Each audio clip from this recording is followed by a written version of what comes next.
माझ्या मैत्रिणीकडे पूजा होती. तिच्याचकडनं येते वापस.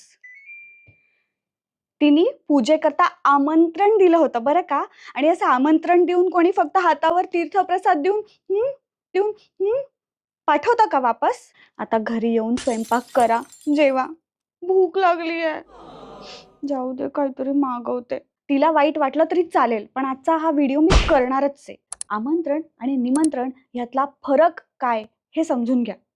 तसा फरक फार पुसटसा आहे, पण खूप महत्वाचा आहे. आमंत्रण म्हणजे आपल्या घरी जेव्हा कोणता छान कार्यक्रम असतो, पूजा किंवा बारसं किंवा डोहाळे जेवण, लग्न, साक्षगंध, असे सगळे जे इव्हेंट्स असतात ज्याच्यात आपण आपल्या नातेवाईकांना, जवळच्या मित्रमैत्रिणींना, जवळच्या लोकांना बोलवतो आणि त्यांच्या खाण्यापिण्याची, जेवणाची सोय असते.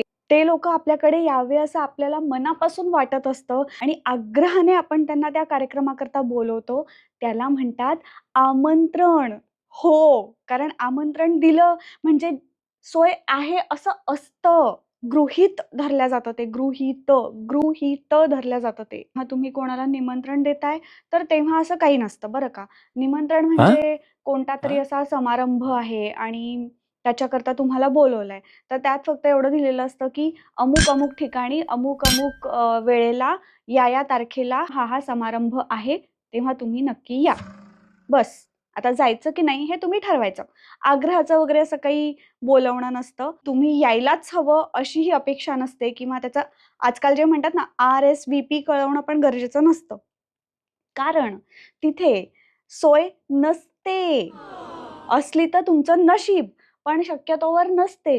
एवढाच काय तो आमंत्रण आणि निमंत्रण ह्यातला फरक. यापुढे जेव्हा कोणाला आमंत्रण द्याल ना, तेव्हा त्यांच्या सोय करा.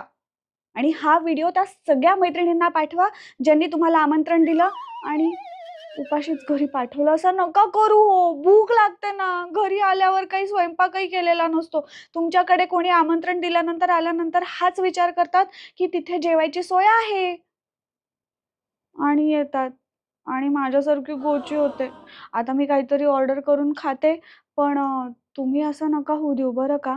आणि हा व्हिडिओ त्या सगळ्या मैत्रिणींना पाठवा ज्यांनी तुमच्यासोबत असं कधी केलं. त्यांना कळू द्या की आमंत्रण दिल्यानंतर सोय करणं गरजेचं असतं.